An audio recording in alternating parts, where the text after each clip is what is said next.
Hej alle sammen. Det her det er en instruktionsvideo til hvordan man bruger denne platform. Som I måske ved, så består den af et program til telefoner og et program til computer. Og programmet til computer hedder, som I kan se heroppe, Barcode Creator. Og Barcode Creator kan meget simpelt bare skabe en stregkode. Det gøres ved at oppe i toppen kan man skrive en titel til stregkode. Her kan vi eksempelvis skrive mikroskop, og så kan man skrive en forsidetekst hernede. Her kan vi skrive, sådan bruger du et mikroskop. Gør det.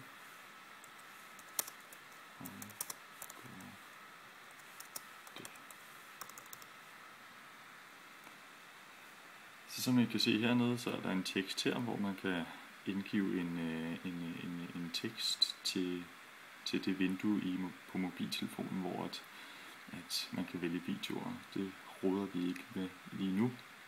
Vi går ned til videoafdelingen. Her kan man lægge links til YouTube-videoer ind. Som I kan se, har jeg lige nu lagt en enkelt video ind. Den kan jeg klikke af. Jeg kan også klikke den på. Det her det er simpelthen den internetadresse, der er til en bestemt video. Og jeg kan så give den her video et bestemt navn. Jeg kan skrive dette er video. Så kan man scrolle lidt længere ned. Og som I så kan se, så er der så kan man lægge en pdf ind på samme måde. En link til en pdf, der ligger et eller andet sted på internettet. Man kan også lægge en til pdf ind. Jeg har været så smart, at jeg lige har kopieret en. Så nu ligger der 2 pdf'er i den her stregkode, og når vi er færdige med at lægge alt materiale ind i stregkoden, så trykker vi på skab stregkode. Nu har jeg åbnet den mappe, hvor det her program ligger i. Jeg har ikke trykket på skab stregkode nu, men det er den her mappe, hvor programmet ligger i. Når jeg trykker skab stregkode, vil I kunne se, at der kommer en billedfil, som ligger i den her mappe. Det prøver jeg på at gøre nu. Jeg trykker på skab stregkode, og som I kan se, så kommer der en PNG-fil op.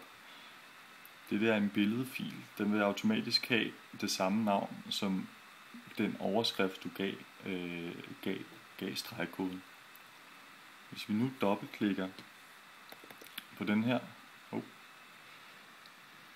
så vil I kunne se, at der er en todimensionel QR-stregkode, som vi så kan scanne. Denne stregkode kan I sætte op på vægge. I kan printe den ud, som I nu engang vil.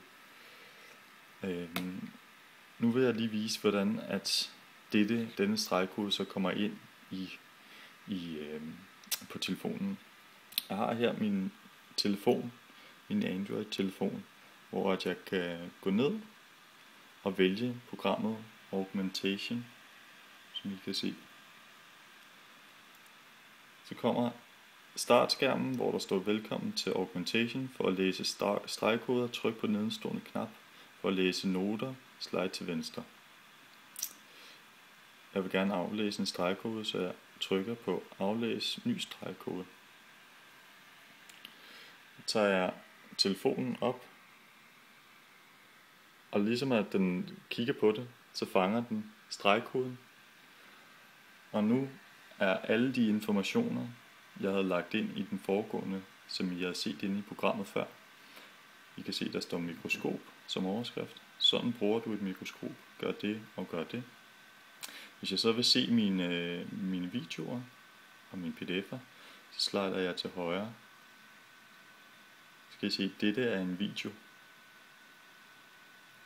Og hernede er knapperne pdf 1 og pdf 2. En vigtig ting er, at man skal være på internettet for at kunne finde disse, eller for at kunne hente disse pdf'er og videoer ned.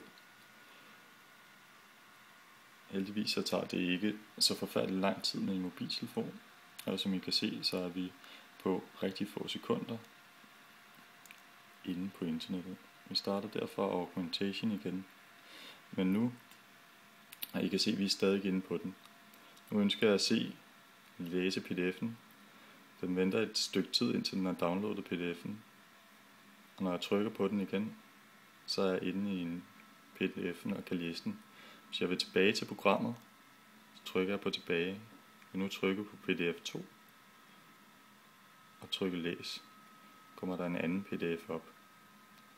Hvis jeg vil trykke på læse videoen eller se videoen, så kan jeg trykke på den og trykke på YouTube efterfølgende. Jeg kommer nu ind i YouTube, hvor den langsomt vil loade den her video, som jeg nu engang har lagt op. Det er ikke en særlig relevant video, så jeg går ud af den igen. Jeg kan også gå ind i internet og åbne den derigennem. Og så se om der er mere hjælp med at åbne den på den måde.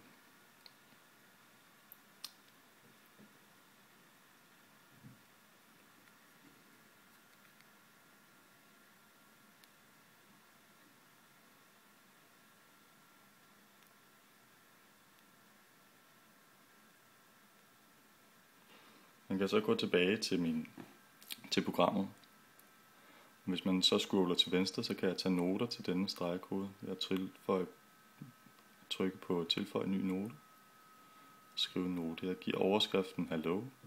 Så skriver jeg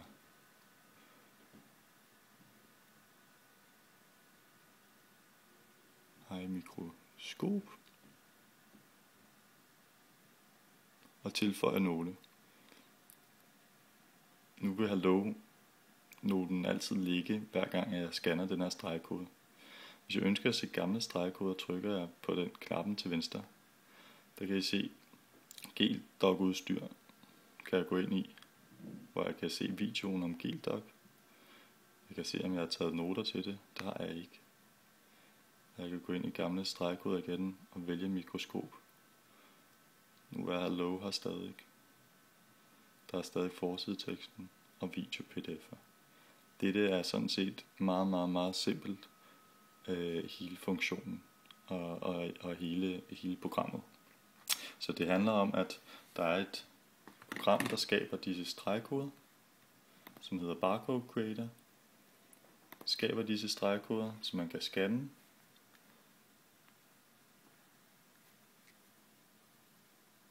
Med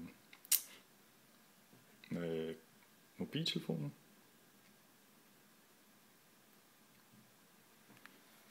Og så kan man bruge det til altid at have information omkring, hvordan en video eller hvordan en mikroskop er. Det kan man altid have på sin telefon. Så det var det.